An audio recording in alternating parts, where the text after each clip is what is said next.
Okay, let's welcome our next storyteller of the night, Dylan. Woo.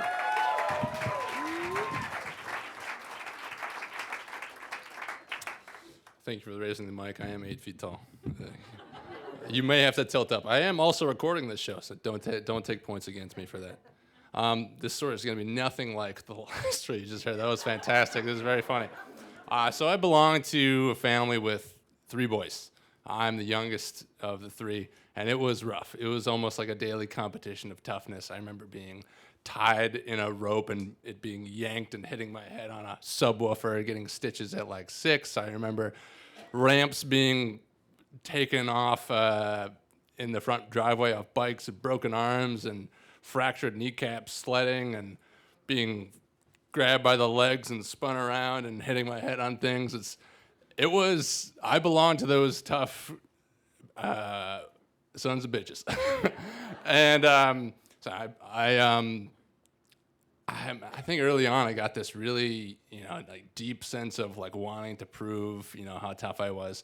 I remember when I was 20 years old, I had all this pent up energy. I wanted to go do something that, really pushed the limits of what I thought I was capable of.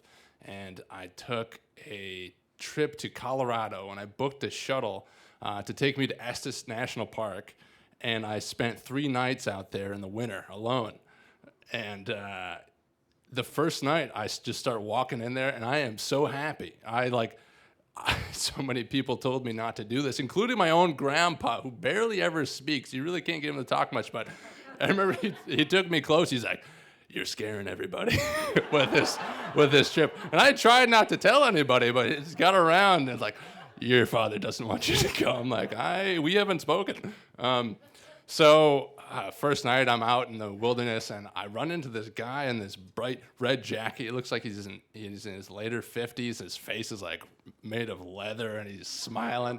And and he's like, "I'm going to climb Long's Peak," which is a over 14,000 foot mountain in Colorado. He's like, "I've climbed it every month out of the year and I'm going for my last one. It's this month. I've climbed it in the summer. I've climbed it at night. A lot of people are scared to climb it at night, but the moon shines so bright, you can climb it at night, no problem." I'm like, this guy rocks. I want to be this guy when I'm older. And I was so inspired and pumped. We parted ways. I went off to my first campsite, and I thought, I still have so much energy. I'll just keep going. I went to my next camp. I was on my way to my next campsite. I got a little tired, so I thought, I'd sit down. I'd been in Michigan that morning. I sat down. I closed my eyes. I take a little 10-minute nap. I wake up, and it is dark out. And I had slept for like 2 hours, and I was worried that the altitude was like really getting to me and like messing with me. And so I was kind of freaked out, but still so tired. And I hiked to trying to go to my first campsite. I'm hiking through the woods, and the snow was up to my waist. And I had these snowshoes, and I'm sinking in. Like each step is like walking through quicksand. And I'm like, I'm so tired. It's so dark. I got to build a site right here. So I dug a hole and put my tent in it. I hopped in the tent. It just folded me like a Choco Taco in the middle of the woods. And I'm hop out and I dig some more and I get back in. It slides to one side and I just try and fall asleep. And my nose is the only thing exposed. It was 7 degrees outside, and I slept 4 hours. But I woke up, and the next day I walked back across this frozen lake, and I saw the sun coming up over the mountains. It was just for me. It was like one of the most beautiful things I've ever seen. And I thought, you know what I'm going to do? I'm going to climb a mountain. And I was like, that one right there. So I started hiking up. I was like, you know what? I'm going to set up camp on this ledge with this beautiful view, and the next morning I'm going to wake up early and keep on going. So that's what I did. I set it up, and I'm like, all right, about to go to sleep, and this blizzard comes through, and it's just whipping the tent around. I'm like, spread eagle on the tent. It's a single tent, and it's already too small, and I'm just like sitting there all night, and I slept like another 3 hours, and I wake up the next morning. The blizzard's still going through. I waited out a little bit. I start going like in the late afternoon, and I'm going. I leave my stuff behind so I can go faster, and the trail is just non-existent. It's all fresh powder. I'm blazing the trail. Half the time, I don't even know if I'm on the trail. And I step a little bit too far off, and the snow starts to go down into this ravine like 70 feet below. I stick my pole in the side of the trail, and I like keep myself from falling into this ravine. And it was like one of those moments where if you've ever had a life or death like situation, like that was it. Like my heart hurt from beating so fast, and I was like hot, and it was like really wild. But I kept going, and I hiked until I got dark, and I'm like, this guy told me I can hike in the moonlight. I trust him. But it was cloudy. It was all cloudy. I could not see anything. My headlamp was dead, and I just, like, this is no longer worth it. And I turned around, and I go to set up my camp. It's like 10:30 at night, and I have no feeling in my hands. And I go to set up my tent. This is going to take me an hour to set up my tent. I don't have time for this, so I take off my gloves.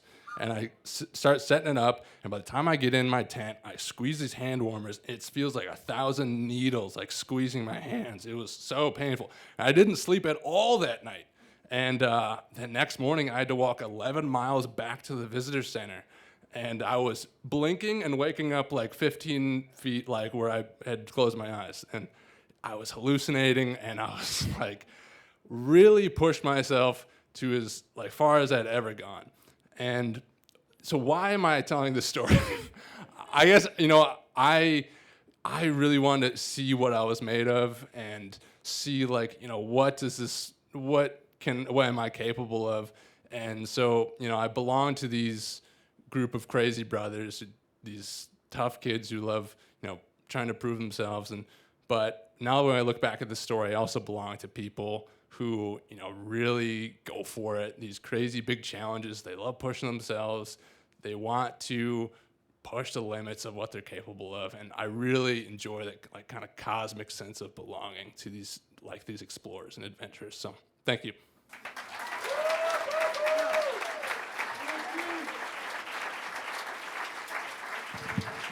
Let's keep it going for Dylan. Dan B., you're on deck. Incredible. You know what's incredible is that all of us witnessed that story. All of us witnessed that Dylan is 8 feet tall. And yet we all just want to nuzzle him and feed him soup, don't we? And say, it's going to be okay. You're great. You don't need to compete with anyone, sweetie. Dylan, when you're done recording this, I got some cup of soup for you. And a warm lap. Okay.